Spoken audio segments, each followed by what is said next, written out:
Okay, good morning student. आज 12th class chemistry में electrochemistry में ही हम अपना अगला टॉपिक सेकंड पार्ट स्टार्ट करने जा रहे हैं, दैट इज इलेक्ट्रोलाइटिक कंडक्टेंस।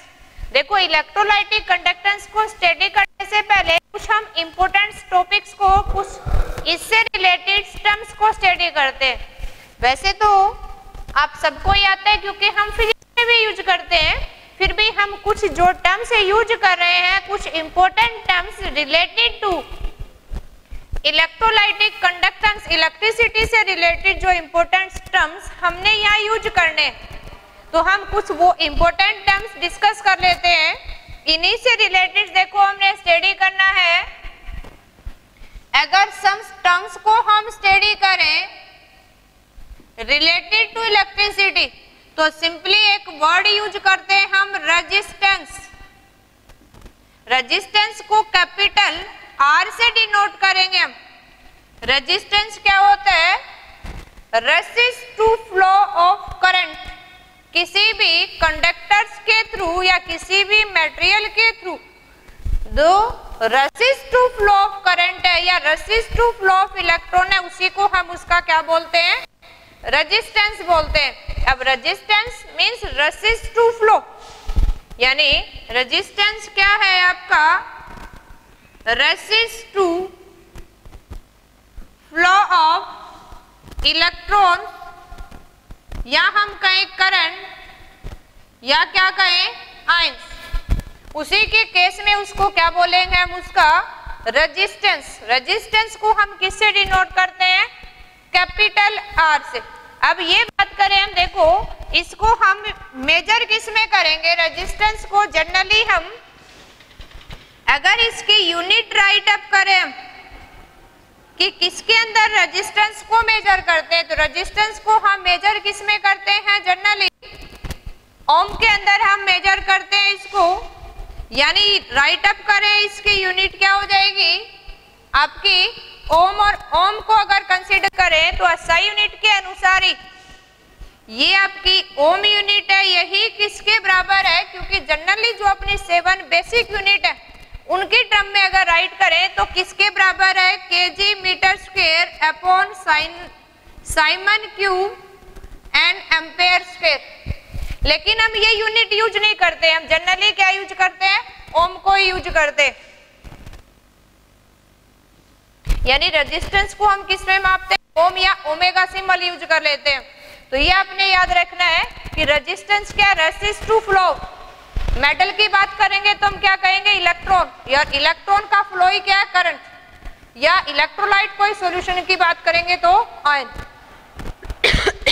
अब देखो इसको अगर मैथमेटिकल फॉर्म में लेके चले तो हमने याद रखना है कि resistance of any material is directly proportional to, किस पे डिपेंड करेगा? Resistance directly proportional to length and inversely proportional to cross section areas.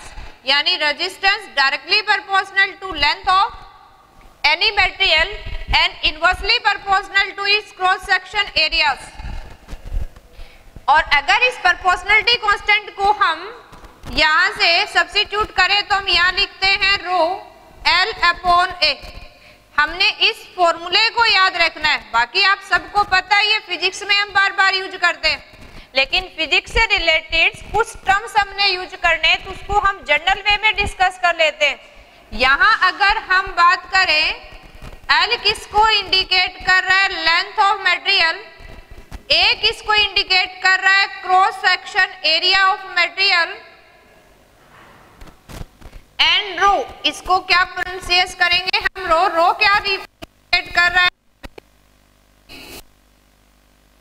किसको इंडिकेट कर रहा है? रेजिस्टिविटी। तो हम रेजिस्टेंस के लिए फॉर्मूला याद रखेंगे, यूनिट याद रखेंगे।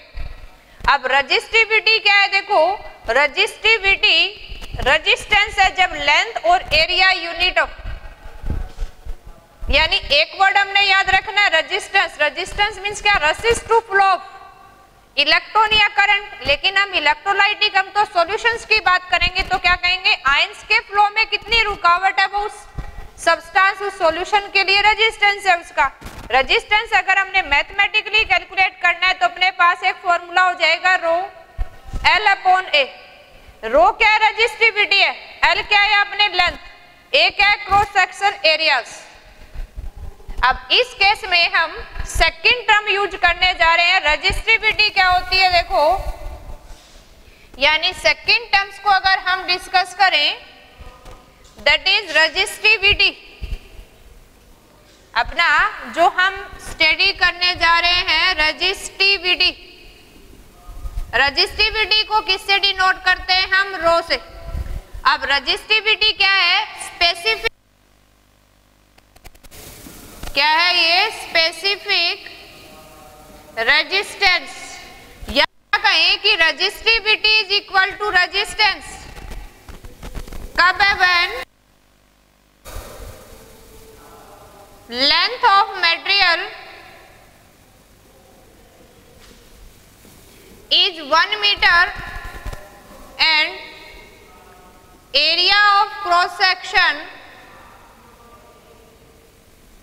is 1 meter square।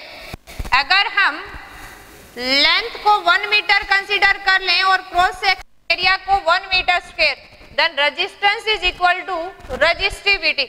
अब रजिस्टिविटी को किस में मेजर करेंगे हम, देखो हमें इसी फॉर्मूले को मैनिपुलेट करके रेजिस्टेंस की वैल्यू निकाल सकते हैं। देखो यानी रेजिस्टेंस से ही रजिस्टिविटी निकालेंगे, तो अपने पास क्या हो जाएगा, R इंटू ए अपॉन एल। और अगर अभी इसी की अगर हम यूनिट निकालें कि रजिस्टिविटी को मेजर किस यूनिट में करेंगे, तो रजिस्टिविटी की यूनिट क्या बन जाएगी, जैसे R को हम ओमेगा में मेजर करते हैं और ओमेगा मीटर, लेकिन मीटर बहुत बड़ी लंबी।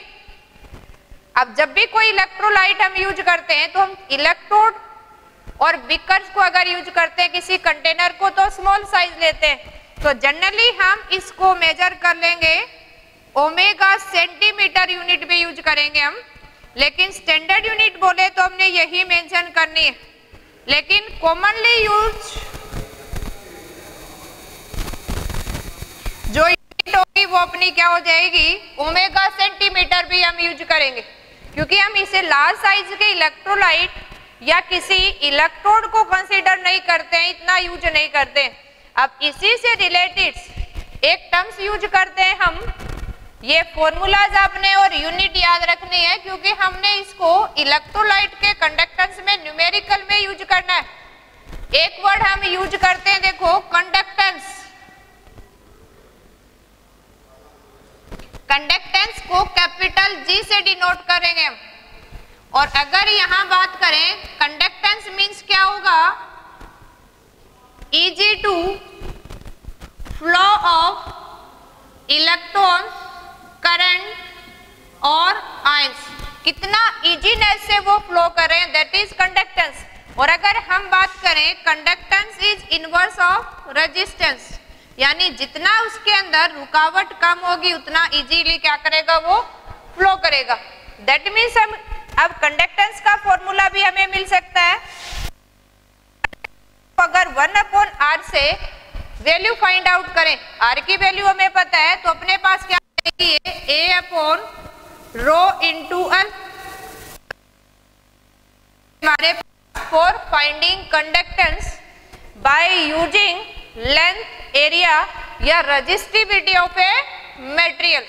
अब देखो अगर हम बात करें यहाँ कंडक्टेंस की, अब कंडक्टेंस की यूनिट क्या होगी, यानी कंडक्टेंस को हम किसमें, या तो इसी ओम के केस में लिखे कि इनवर्स ऑफ ओम कर दे, हम इनवर्स ऑफ ओमेगा कर दे, यानी ये कहें इनवर्स ऑफ ओमेगा, या हम इसी की केस में क्या लिखे, इनवर्स ऑफ ओम, क्योंकि इनवर्स ऑफ रेजिस्टेंस है। लेकिन इसके लिए एक यूनिट हम साइमन भी यूज करते हैं, नेम ऑफ साइंटिस्ट के बेसिस पे, उसके सरनेम के बेसिस पे क्या यूज करते हैं हम, साइमन।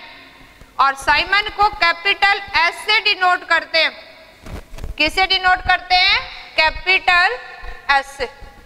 तो ये हमें क्या बताएगा, यूनिट ऑफ कंडक्टेंस, या तो साइमन बोले या इनवर्स ऑफ ओमेगा या इनवर्स ऑफ ओम हम इसको कंसीडर करें। अब इसी के केस में अपने पास एक डाटा आ गया है, कंडक्टेंस है तो हमें कंडक्टिविटी भी पता होनी चाहिए।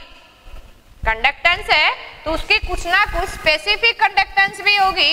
उसके लिए क्या वर्ड यूज करते हैं हम? कंडक्टेंस अगर स्पेसिफिक केस में स्टडी करें तो एक वर्ड हम यूज करेंगे, दैट इज कंडक्टिविटी। क्या यूज करेंगे? कंडक्टिविटी। कंडक्टिविटी को कापा से डिनोट करेंगे। देखो इसको के नहीं बोलना है हमने, जो हम ये इंडिकेट कर रहे हैं इसको आप क्या बोलेंगे? कापा। जैसे हम रो बोलते हैं, ये क्या है? रो।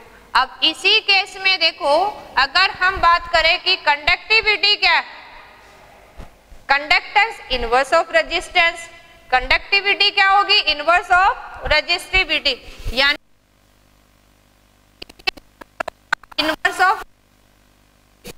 रेजिस्टिविटी की यूनिट भी पता है हमें और फॉर्मूला भी पता है, तो इजीली कैलकुलेट कर सकते हैं हम। देखो क्या होगा इसके लिए, हमें रो का पता है तो हम क्या निकाल सकते हैं? कंडक्टिविटी भी। कंडक्टिविटी की यूनिट हमें पता है, ओम मीटर या ओम सेंटीमीटर, तो ये क्या हो जाएगी? पर ओम पर सेंटीमीटर या पर मीटर हो जाएगी। तो पर ओम के लिए क्या यूज कर सकते हैं हम?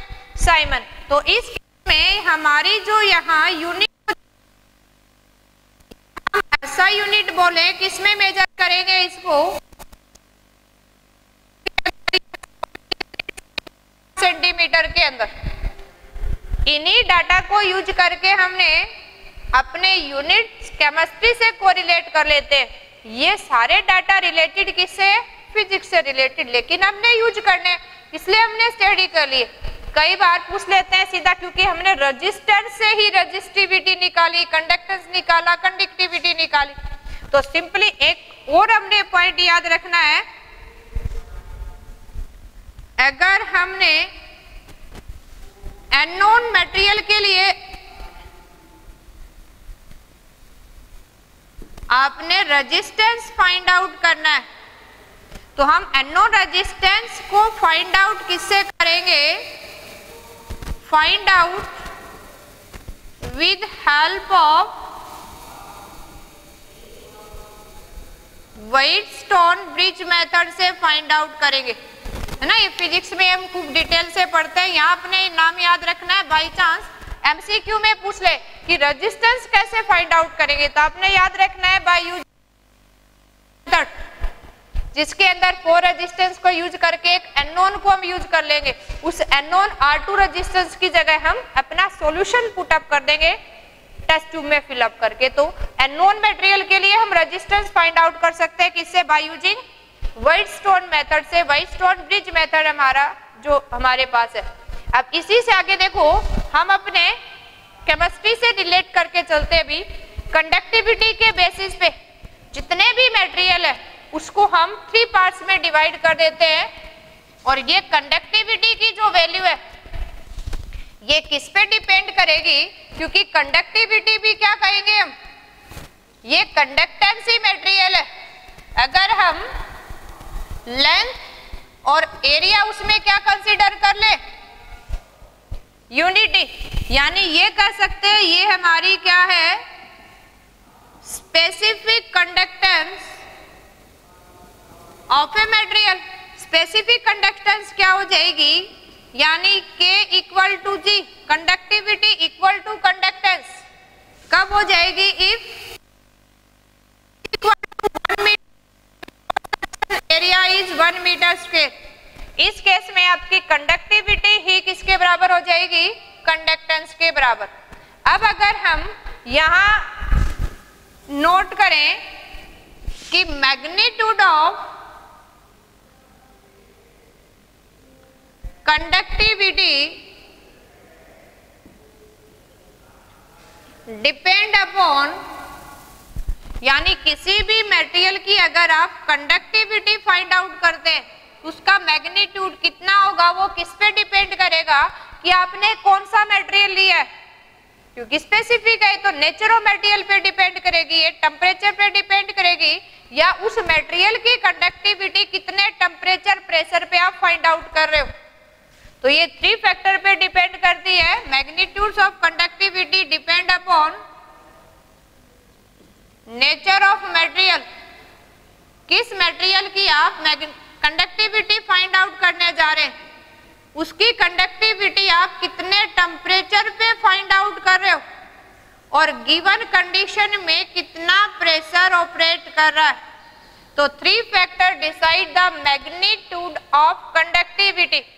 अब ये कंडक्टिविटी का मैग्नीट्यूड कितना होगा, यानी वैल्यू ऑफ कंडक्टिविटी के बेसिस पे हम टाइप्स ऑफ मटेरियल स्टडी करेंगे।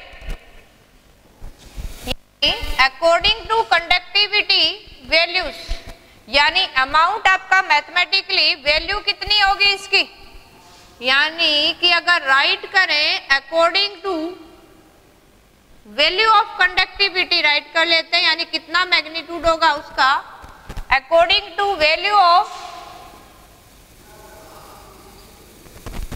कंडक्टिविटी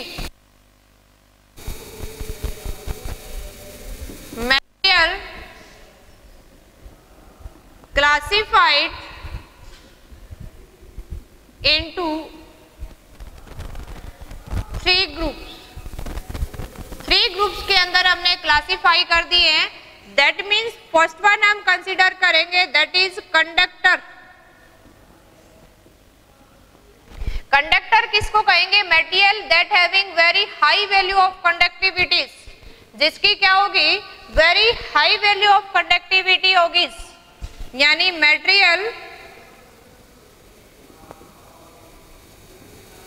हैविंग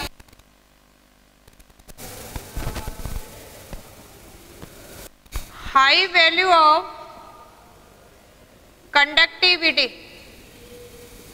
जिसमें कंडक्टिविटी की वैल्यू अगर हाई होगी तो उसके लिए हम क्या बोलेंगे कि वो कंडक्टर है। कोई भी मटेरियल है उसकी कंडक्टिविटी की वैल्यू मेजर करते हैं, रेंज के अंदर अगर कंडक्टिविटी की वैल्यू वेरी हाई है उसको हम क्या बोलेंगे, कंडक्टर्स।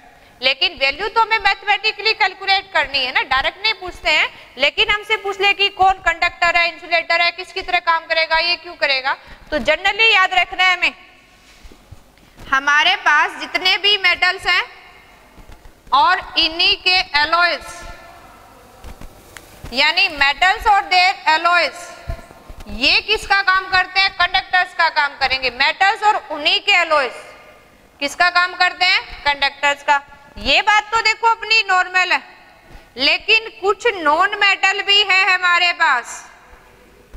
जैसे अगर राइट करें हम ग्रेफाइट, जिसके अंदर हमें पता है कि एक ओड इलेक्ट्रॉन्स होता है, 4 वैलेंस इलेक्ट्रॉन में से जब ये लेयर स्ट्रक्चर की फॉर्म में एग्जिस्ट करता है, then 3 electron use in bonding and 4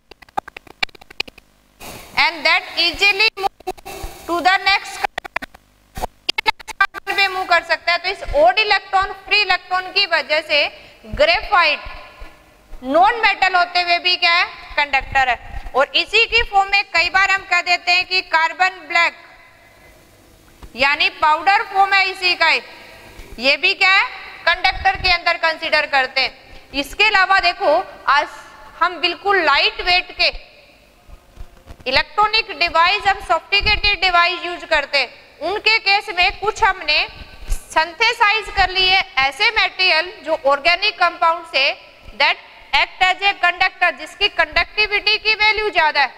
और ये कौन से हो जाएंगे, थर्ड वन जो आपने याद रखना है, दैट इज पॉली एसिटिलीन, या हम ये कहें कि पॉली एनिलीन, या हम ये कहें कि पॉलीपाइरोल, पॉलीथायोफिन्स, ये सारे किसके एग्जाम्पल हैं, कंडक्टर के,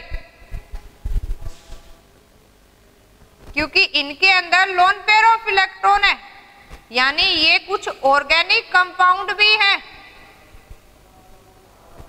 जो कोवलेंट नेचर होते हुए भी कैसे हैं, कंडक्टर्स हैं।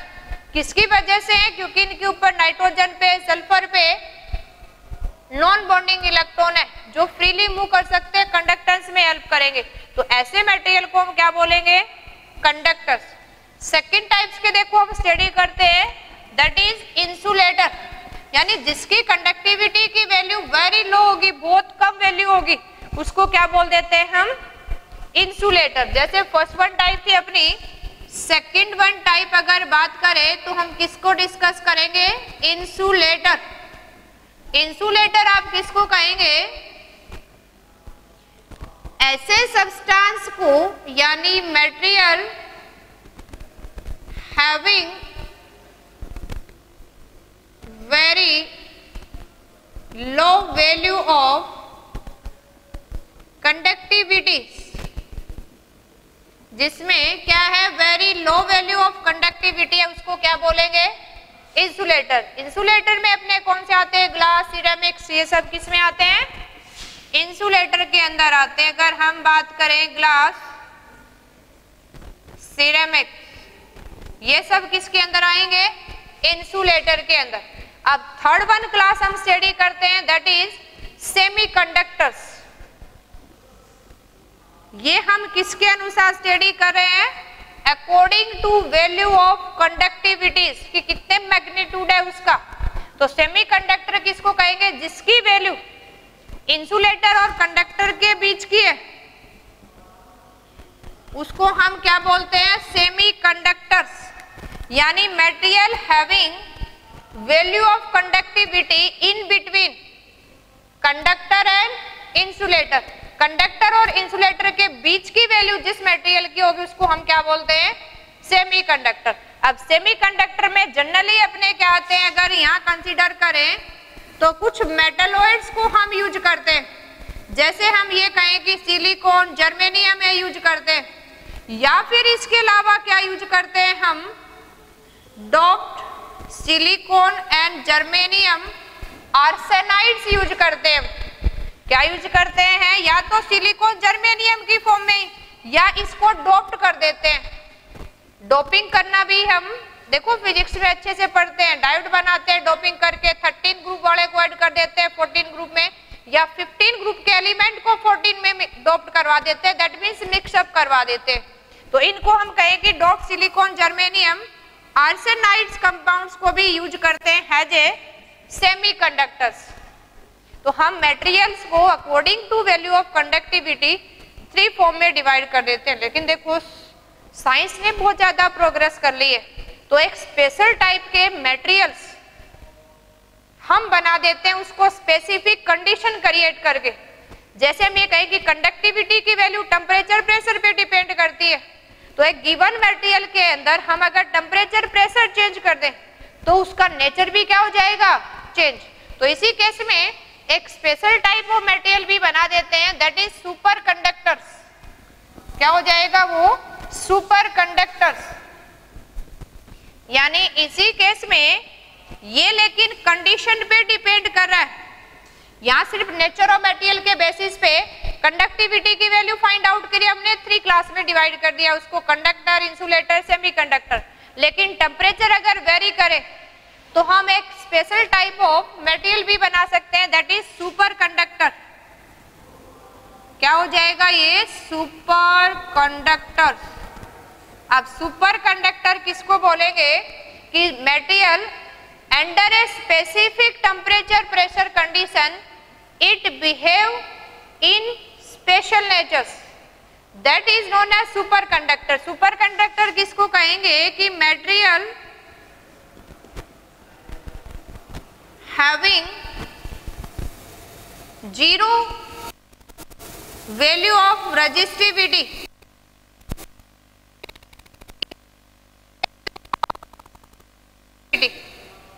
यानी ऐसा केस या ऐसा मटेरियल जिसकी रेजिस्टिविटी क्या हो हमारे पास? इंफिनिटी हो, यानी अनंत।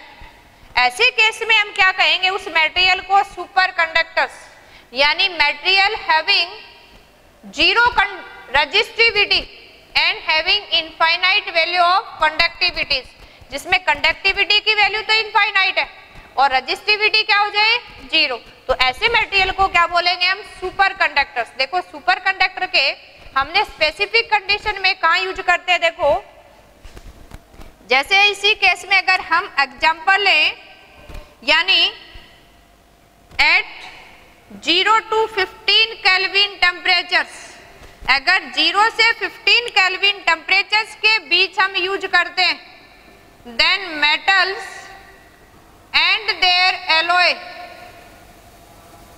Act as a super conductor at very low temperatures. किसका काम करेंगे ये? सुपर कंडक्टर का। लेकिन इतने लो टेम्परेचर पे किसी डिवाइस को ऑपरेट करना, यूज करना बड़ा डिफिकल्ट टास्क था, तो हमने उसी को मॉडिफाई करके और भी हमने मिक्सअप करके सब्सटेंस बनाए। अगर हम याद रखें तो एक एग्जांपल ये भी याद रख सकते हैं, एट 150 केल्विन, अगर हमारे पास 150 केल्विन टेम्परेचर है, इस केस में सिरेमिक्स और कुछ मेटल ऑक्साइड्स को मिक्सअप करके एक मटेरियल बना दिया हमने, तो वो 150 केल्विन तक भी किसका काम करता है? सुपर कंडक्टर का काम करता है। तो इस केस में भी हम एग्जांपल राइट अप कर सकते हैं, ceramic when mix with metal oxide, अगर मेटल ऑक्साइड के साथ सिरेमिक्स को मिक्सअप कर दें तो एक मटेरियल जो बन गया इनके मिक्सअप करने से, वो भी किसकी तरह काम करेगा? सुपर कंडक्टर की तरह से। यानी जिसकी कंडक्टिविटी तो इनफाइनाइट है लेकिन रेजिस्टिविटी क्या है? 0। That means no loss of the currents, है ना। तो इस फॉर्म में, हीट की फॉर्म में लॉस नहीं है, तो हम अपनी एफिशिएंसी इंक्रीज करने के लिए स्पेशल कंडीशंस के अंदर डिवाइस को यूज करते हैं और उसके अंदर स्पेशल नेचर जनरेट हो जाता है, दैट इज सुपर कंडक्टर्स। इसी के केस में देखो, हम अगर कंडक्टेंस की बात करें तो हम दो तरह के कंडक्टर्स पढ़ेंगे अभी। हम सॉल्यूशंस और इलेक्ट्रोड की टर्म में अगर बात करें अपनी, क्योंकि इलेक्ट्रोलाइट यूज करते हैं हम इलेक्ट्रोकेमिस्ट्री में, और इलेक्ट्रोलाइट के अंदर इलेक्ट्रोड को प्लेस करते हैं, और उसी के केस में अगर हम बात करें किसकी? कंडक्टेंस की, और इसी केस में किस वे में कंडक्टेंस हो रहा है, तो हम दो तरह के कंडक्टेंस यहाँ यूज करते हैं। देखो, यानी यहां जो हम बात कर रहे हैं कंडक्टर की, कंडक्टर किसको बोलेंगे? जिसके अंदर हाई कंडक्टेंस पावर है, जिसके अंदर क्या है? कंडक्टेंस पावर है। ये कंडक्टेंस किस वे में हो रही है?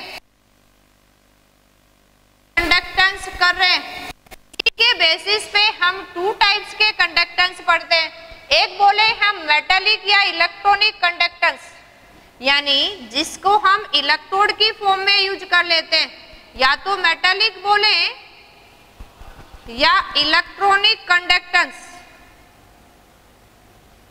देखो जैसा नाम से लग रहा है, मेटल है या इलेक्ट्रॉनिक कंसेप्ट और कंडक्टेंस हो रहा है, दैट मीन्स मेटल के अंदर कंडक्टेंस किसकी वजह से होती है? इलेक्ट्रॉन, और इलेक्ट्रॉन कौन से होते हैं?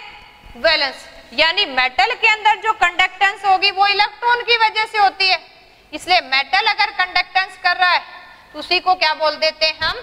Electronic conductance.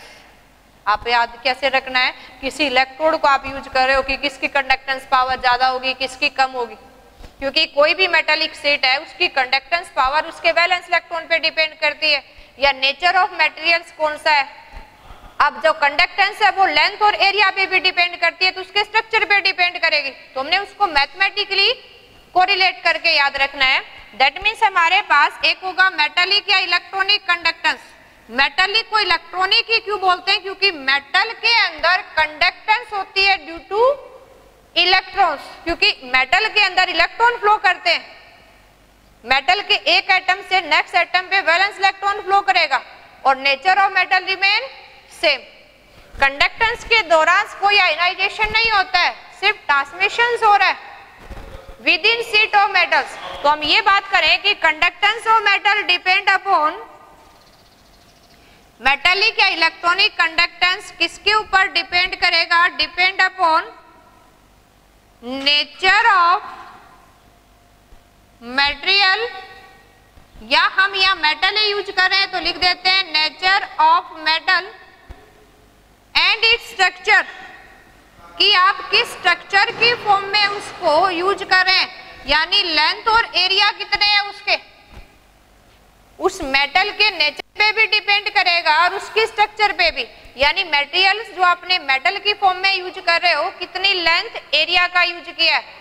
इसी के साथ हर मेटल के अंदर वैलेंस इलेक्ट्रॉन की संख्या भी वेरी होती है एटॉमिक नंबर के अनुसार। तो सेकंड इसकी कंडक्टेंस किस पे डिपेंड करेगी, नंबर ऑफ वैलेंस इलेक्ट्रॉन्स, कि उस मेटल के अंदर कितने वैलेंस इलेक्ट्रॉन है।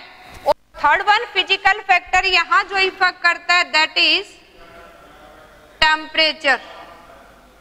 अब देखो टेम्परेचर के साथ हमने रिलेशन याद रखना है, वैलेंस इलेक्ट्रॉन के साथ, नेचर के साथ हम पहले भी पढ़ चुके हैं अब तक, पीछे वाली क्लासों में भी हम। यहां हमने ध्यान रखना है कि टेम्परेचर के साथ कैसे वेरी करता है। अब देखो अगर हम बैंड थ्योरी की बात करें, इसी के अनुसार अगर हम मेटल की बात करें, यहां अपने याद रखना है ये point,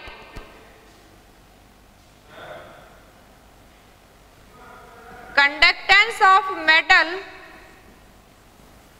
decrease with rise in temperature. नहीं देखो अभी हमने सुपर कंडक्टर में एग्जांपल लिया कि metal act as a super conductor at a very low temperature, जहां 0 से 15 केल्विन के बीच रेंज करेगी तो वही मेटल सुपर कंडक्टर की तरह काम कर लेता है। दैट मीन्स जैसे ही हम टेम्परेचर राइज करेंगे और मेटल की कंडक्टेंस क्या हो जाएगी, डिक्रीज हो जाएगी।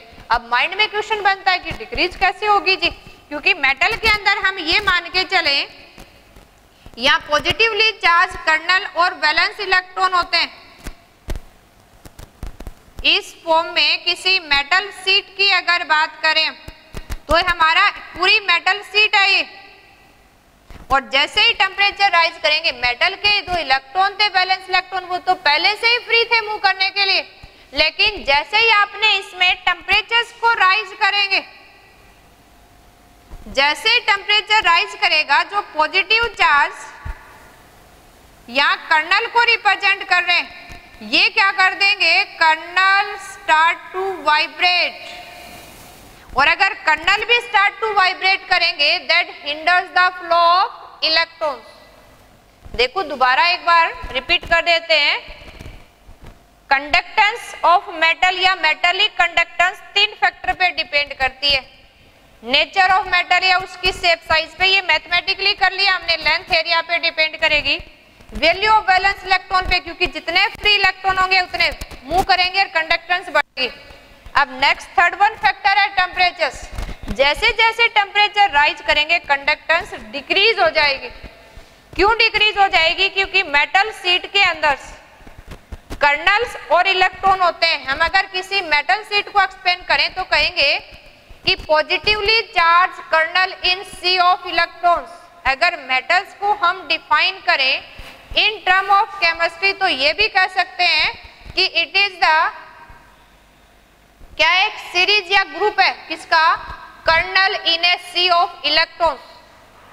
अब इस केस में ये इलेक्ट्रॉन्स है जो ई नेगेटिव रिप्रेजेंट कर रहा है, ये कंडक्टेंस कर रहे हैं मेटल में, करंट को कंडक्ट कर रहे हैं। लेकिन जैसे ही टेम्परेचर राइज करेंगे, इलेक्ट्रॉन तो पहले से फ्रीली मूव कर रहे थे, ये जो पॉजिटिवली चार्ज हम कर्नल को रिप्रेजेंट कर रहे हैं ये स्टार्ट टू वाइब्रेट, और जब कर्नल स्टार्ट टू वाइब्रेट करेंगे that hinder the flow of electron. तो आपने याद रखना है इसी के केस में कि इनकी कंडक्टेंस क्यों डिक्रीज हो जाती है, कि मेटल शीट में positively charge kernel in sea of electron है। जैसे टेम्परेचर राइज करेंगे कर्नल स्टार्ट टू वाइब्रेट, और जैसे स्टार्ट टू वाइब्रेट करेंगे ये क्या करेगा, that hinders flow of electrons. जो फ्लो ऑफ इलेक्ट्रॉन्स को हिंडर्ड करेगा, एक रुकावट पैदा कर देता है। तो हायर टेम्परेचर्स पे मेटल्स की कंडक्टेंस क्या हो जाएगी, डिक्रीज हो जाएगी। तो ये मोस्ट इंपोर्टेंट पॉइंट है, आपने याद रखना है। इस क्वेश्चंस की फॉर्म में हमसे पूछ लेते हैं ये कि why conductance decrease with rise in temperatures. अब इसी केस पे कंडक्टेंस पावर के बेसिस पे नेक्स्ट टाइप्स के हम डिस्कस करते हैं, दैट इज इलेक्ट्रोलाइटिक, या इसी को हम क्या बोले, आयनिक कंडक्टेंस, देखो जैसा हमें नाम से लग रहा है इलेक्ट्रोलाइटिक मींस ऐसा कोई भी सब्सटेंस जिसको सॉल्यूशन फॉर्म में यूज करेंगे तो आयन में डिसोसिएट हो जाएगा, और यहाँ कंडक्टेंस किसकी वजह से होगी? आयन की वजह से। इसलिए इसको हम क्या बोल देते हैं? आयनिक कंडक्टेंस, क्योंकि कंडक्टेंस हो रहा है इलेक्ट्रिसिटी का ड्यू टू सॉल्यूशन जिसको हैज ए इलेक्ट्रोलाइट हम यूज करें। तो ये जो अपना सेकंड टाइप हम स्टडी करें, इसकी जो कंडक्टेंस है वो किस पे डिपेंड करेगी? देखो, यानी कंडक्टेंस ऑफ इलेक्ट्रोलाइटिक या आयनिक कंडक्टेंस किस पे डिपेंड करेगी? एक तो सेम आपके नेचर पे कि स्ट्रॉन्ग इलेक्ट्रोलाइट है या वीक इलेक्ट्रोलाइट है।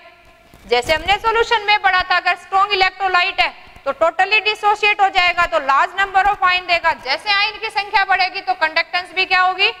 बढ़ जाएगी। तो फर्स्ट वन इसका फैक्टर किस पे डिपेंड करेगा? ये नेचर ऑफ इलेक्ट्रोलाइट, यानी कौन सा इलेक्ट्रोलाइट यूज कर रहे हैं आप? स्ट्रॉन्ग इलेक्ट्रोलाइट है या वीक इलेक्ट्रोलाइट है? सेकंड, अगर इलेक्ट्रोलाइट है तो डिसोसिएट होके आयन देगा। दैट मींस ये किस पे डिपेंड करेगा? साइज ऑफ आयन पे भी डिपेंड करेगा, साइज ऑफ आयंस। एक और फैक्टर देखो, हमने +1 में पढ़ा था, वैसे भी याद रखें जब हम इनऑर्गेनिक केमिस्ट्री में पढ़ते हैं कि किसकी कंडक्टेंस पावर कम है ज्यादा है, तो साइज ऑफ आयन के साथ जब आयन को हम सॉल्यूशन में डालते हैं तो किसने नंबर ऑफ सॉल्वेंट मॉलिक्यूल से स्टार्ट हो रहा है? सराउंडिंग हो रहा है वो, तो उसकी ओवरऑल साइज इंक्रीज होगी या डिक्रीज होगी? उसके बेसिस पे एक फैक्टर पढ़ते हैं हम, सॉल्वेशन। यानी ये किस पे डिपेंड करेगा? Size of ion and it's solvation, यानी सॉल्वेंट मॉलिक्यूल का कितना एग्रीगेशन है और ओवरऑल साइज कैसे होगी। जैसे हम जनरली एक ऑर्डर पढ़ा था कि लिथियम की कंडक्टेंस सॉल्यूशंस इलेक्ट्रोलाइट की ज्यादा होनी चाहिए Li+ की, लेकिन सबसे कम हो जाती है क्योंकि maximum number of water molecule से सराउंड कर जाता है। सीजियम की मिनिमम मान के चलते हैं, लेकिन उसकी मैक्सिमम होती है क्योंकि मिनिमम नंबर ऑफ वाटर से सराउंड होता है। तो कितने सॉल्वेंट मॉलिक्यूल से सराउंड हो रहा है उसी को क्या बोलते हैं? उसकी सॉल्वेशन, एक्सटेंट ऑफ सॉल्वेशन क्या होगी। अब सॉल्वेंट पे भी डिपेंड कर रहा है, तो नेक्स्ट वन थर्ड फैक्टर क्या डिपेंड करेगा? नेचर ऑफ सॉल्वेंट, यानी उस इलेक्ट्रोलाइट को कौन से सॉल्वेंट में आपने डिसॉल्व करके सॉल्यूशन बनाया, और इसी के साथ नेचर ऑफ सॉल्वेंट है तो क्या डिपेंड करेगा? इसी की विस्कोसिटी पे भी, क्योंकि विस्कोसिटी क्या रेसिस्ट करता है फ्लो को, तो हमारा सॉल्वेंट के नेचर पे भी डिपेंड करेगी कंडक्टेंस और उसकी विस्कोसिटी पे भी। और अगर हम लास्ट वन फैक्टर बोले तो किस पे डिपेंड करता है? ये टेम्परेचर पे। लेकिन यहाँ दोनों में कंपैरिजन याद रखना है अपने। टेम्परेचर मेटालिक कंडक्टर्स के केस में अगर बढ़ाएंगे तो इसकी कंडक्टेंस डिक्रीज हो रही है, लेकिन इसी इलेक्ट्रोलाइटिक केस में अगर हम ये कहें कि कंडक्टेंस है वो डायरेक्टली प्रोपोर्शनल टू टेम्परेचर। देखो क्यों है? क्यों जैसे इलेक्ट्रोलाइट है हम टेम्परेचर राइज करेंगे तो उसका डिसोसिएशन ज्यादा होगा, जितना ज्यादा डिसोसिएशन होगा मैक्सिमम नंबर ऑफ आयन।